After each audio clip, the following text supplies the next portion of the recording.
Welcome to Mob Talk. Jason Harris guides our live weekly show with numerous automotive experts talking anything and everything automotive. Turn up the volume and let's get ready to rock. And this is a topic that has recently come up from a client of mine, and is who owns the data, the dealer or the marketplace? And the reason this has come up is because I had a client of mine that just recently signed up for a new automotive marketplace, and they got hit with a 23-page private policy and data compliancy document that they sent to me and asked if I could understand any of it. So, but I think it's important though, because this is something that's always been a big bone of contention with me, is that marketplaces only exist because we willingly share our inventory with them. And that inventory generates traffic, and who actually has ownership of that targeted or cookie traffic? Us, the dealer, or the marketplace? And currently right now it is the marketplace. And I just would love to get everybody's kind of thoughts on this. Who owns the data, the dealer or the marketplace? I'm going to take it one step further. Go for it, John. I'm going to say it's the customer who's going to be pissed off at the end of the day. Good point. If their data is released. So if I give my name and my address and I consent to my data being put out there, that's one thing. But I think I know what lines you're talking around. Maybe more specifically like lead data or trade-in data. Mm-hmm. But even in that instance, if a consumer is on that website and they say, that's fine, you take my information, that's part of my terms of use. I mean, at that point, is it the dealer's data? Is it the third-party website's data? Because ultimately, me as a consumer giving that information up, that's my data. That's my information. So Isn't a dealer also a marketer, Jason? I mean, there's plenty of devil's advocate here. Like, I understand the question, but like, shouldn't the dealer be the marketer? Like, I mean, please help me figure out, re-ask the question. I guess I apologize. No worries. Look, the dealership is the marketer. All right. When we participate in a marketplace like an Auto Trader or Kijiji or an eBay or Car Gurus or any of them like that, all right, we're actually giving up, or we're pretty much giving up our rights to any data that's collected because of that inventory that is put on those sites. And the reason I think this kind of comes up, it's an interesting conversation to have because there's been so many conversations around NFTs. Is everybody familiar with what an NFT is? Yeah. Another short form. Exactly. And so this kind of comes into the play here is, all of the imagery and all of the data that's being put out there around the inventory is owned by the dealership, but the marketplace is the one that's financially benefiting from it. So this is it's a question that should be asked.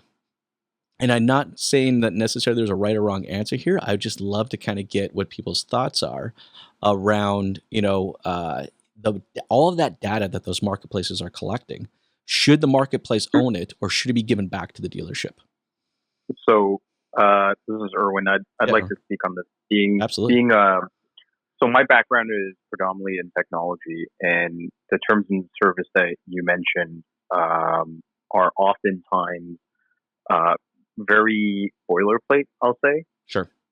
So the rule of thumb is, even if you were to go to court, the creator legally owns the data. Agreed. In a dealership situation, the marketplace controls it. So, but you also have to ask the question: how does the dealership control the data? Which means that although they create it, would they know how to parse the data, pull the data, make it usable in some shape or form? Yep. So that's the big question, in my opinion. No, that is a good question. I mean, as an industry, the automotive industry sits on a gold mine of data, and I don't think that most dealers understand or realize what they're sitting on or how to actually utilize it. Agreed. It's like someone owning a bunch of Bitcoin Good point. 10 years ago, not knowing what it is yet, but they're saying, no, you can't take it. even though they don't know what it's worth. But you can't have it. But So- truth be told, most marketplaces wouldn't know what to do with that data anyways. Like they I would was just use it gonna at a say- very high level. I was just going to say the dealership is a pawn for websites in their data. Like, hey, we are the guys. We have Rolodexes of thousands and thousands of customers. Here's our information. And being naive or not aware that you should be in control of that, like, that's the question. That conversation absolutely should be had. No, that's actually a good point. Thanks for bringing that up, Curtis, because how many dealers really know out there that they should own that data? Because here's what's actually ended up happening is those marketplaces are now reselling that data back to the dealerships. And in some cases, not even the originating dealership. It's selling the data that's being generated off of a dealership to a Off competing of their dealership. own inventory. It's Off bullshit. of their own customer account. It They're blows being my sold on mind. their own shit. Yes. But Jason, I mean, you work with Canadian dealers. You tell me, out of 10 dealerships you are in constant contact with, actually value data of that level. No, you're 100% Like, right. I mean, I would say They want it, one out and of they 50. know what to do with it. One Like, out of 50 exactly. actually care. Yeah. That's why it's not a concern. I mean, you make a really good point. I agree with you. Mhm. Data is super important, and there is a lot of usability aspects to it, but they don't know how to use it, and that's the problem. It's a lack of education at this So here's point. a follow-up question. Well, is it a lack of education, or is it the marketplace just taking advantage of a lack of education? And is that really okay? So here, that's a great question. But my question would be, who's in charge, or what space could be filled where the education happens for that dealership? Oh, no, that's a good point. It's the marketplace that should be in charge of making sure that dealers know how to list their product, their vehicles on them, and then knowing what the return of their, clicks and lands onto their vehicle pages look like, which vehicles are, showing up the best, which pictures look the best to be the first picture they see, what the content should look like, and what the click-through should look like as well. Now, I know that this information isn't all available for through a lot of these marketplaces, but Amazon is one of those few marketplaces that does something similar to that, which actually keeps all the data of the customers as well. So the people who list the products on Amazon can't actually communicate with those customers, take any of that data, or email them. So in the communication aspect, there isn't a lot of room. But what Amazon does really well is they let the sellers who go on to Amazon, they let them know what the best ways they can list their products, so that way they get the highest leads that come from there, or the sales for Amazon. So I think data is useful if it can be easily interpretable for those who care. I think it's directly correlated to the number one reason why automotive dealerships fail at social media. Okay, I'm listening. Go for it. So if you don't know how to manage your data Yep. and funnel that information, you don't even know how to post, when to post, how to use your analytics. Like, it's a marketing situation. Yeah, Curtis makes a good point. Like, the more data you have, the better a dealership would be in creating content that's tailored to their business. All right. So if you own a Dodge Chrysler dealership, having data of your local area, the type of buyers, the type of traffic that you get would give you a good sense of how to create marketing content. Sure. Look, I know we have a couple people that are on the operations side currently in the room. Brian, I see you down there. Thanks for joining. Ron, hello. How are you? When you hear or find out that a marketplace is taking your inventory feed, all right, creating traffic from that inventory, and then reselling some of that data or the remarketing of that traffic to a competitor, and they're straight up telling you they're doing it with a smile on their face, how does that make you guys feel? Well, do you really want me to answer? Because I'll tell you our response, and we've already done it, is we've taken over ourselves. Car Gurus, fired. Auto Trader, fired. First of all, they weren't producing the numbers in our area to justify paying them one more penny. It's just it's just a dead. It's just dead now. If you really want to know the truth, I know they've got really cool tools and they can sell you on all kinds of neat bells and whistles. But at the end of the day, you're absolutely right, Curtis. They're slanging my customers back to me. So if you know how to, Seems like the best use scheme ever.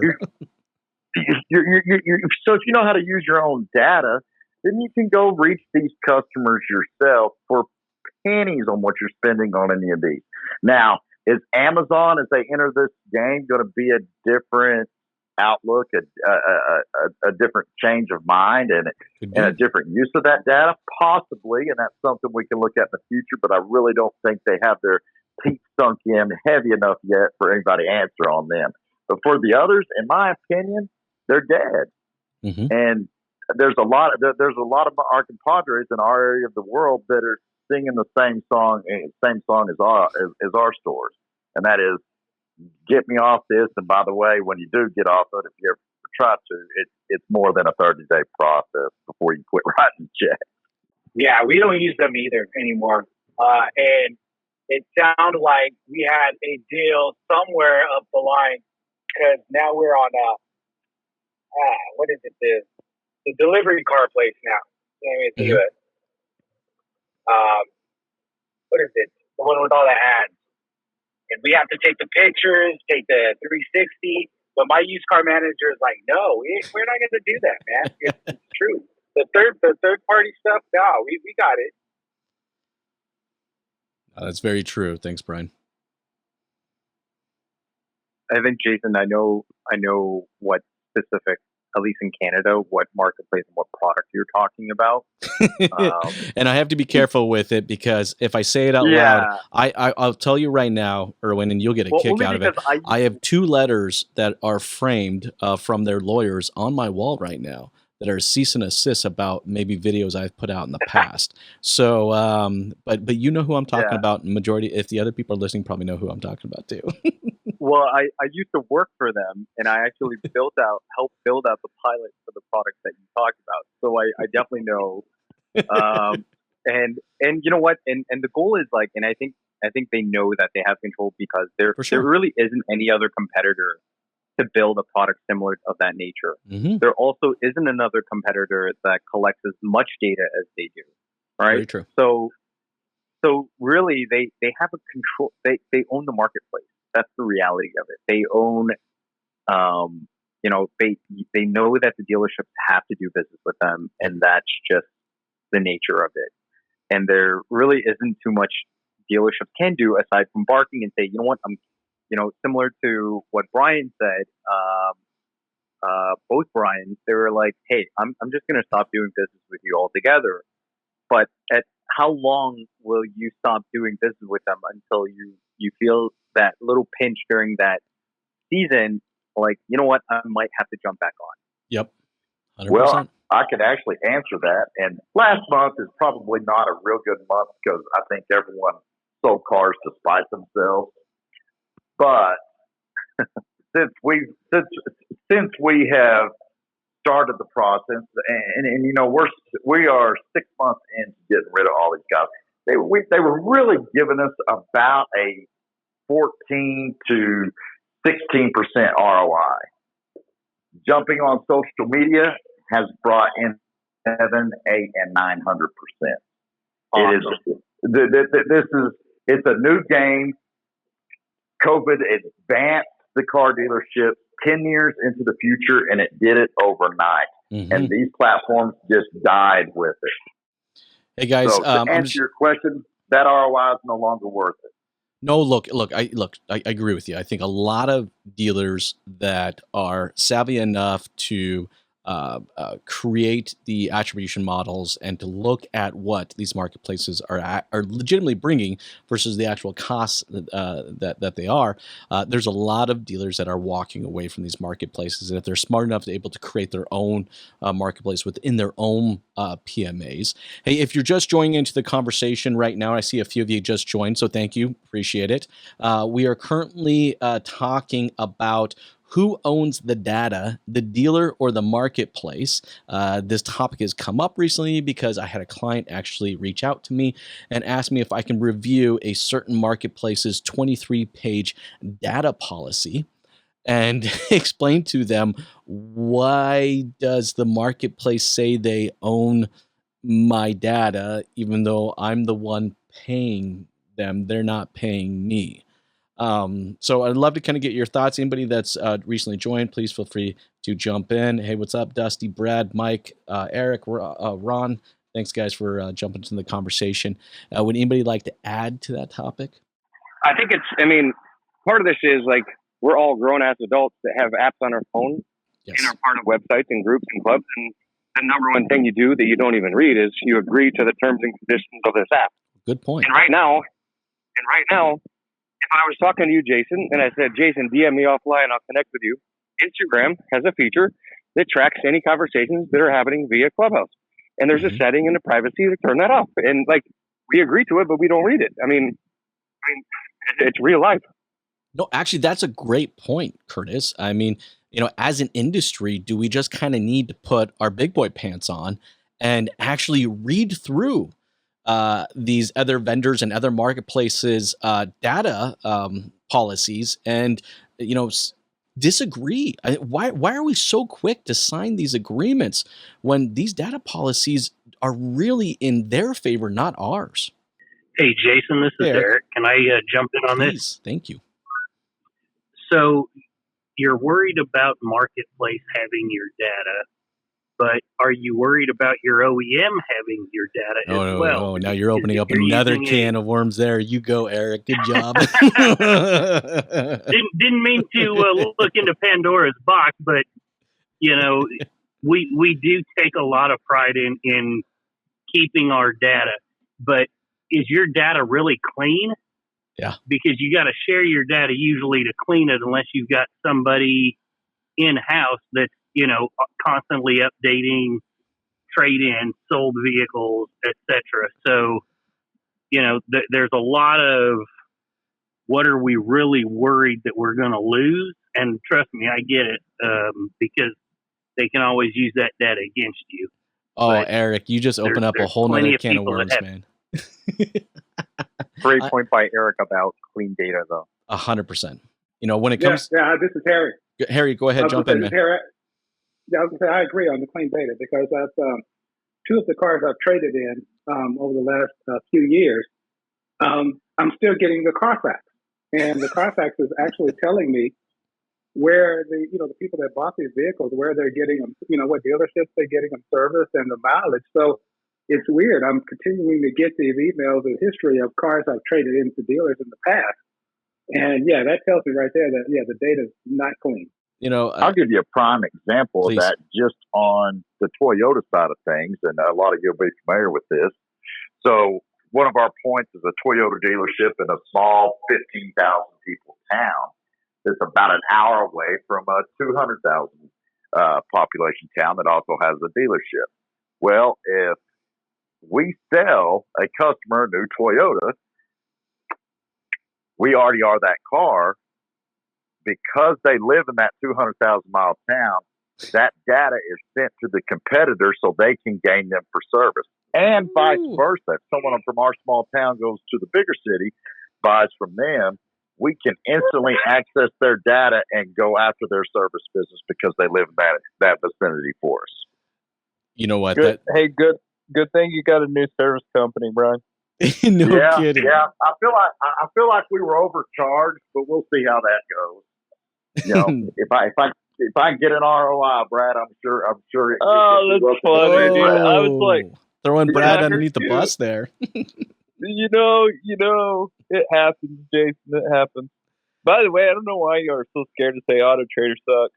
So no, you can say it 100%. It is if I say it, I'll get another letter from their lawyers, which is fine. Okay. Right. It just ends up costing me a little bit of money from my lawyer to respond back to them. So feel free. You can say it as much as you want. Then you got to buy a picture frame to add that to the wall. Right? Exactly. I already got two up there, and those were pretty expensive. So there you go.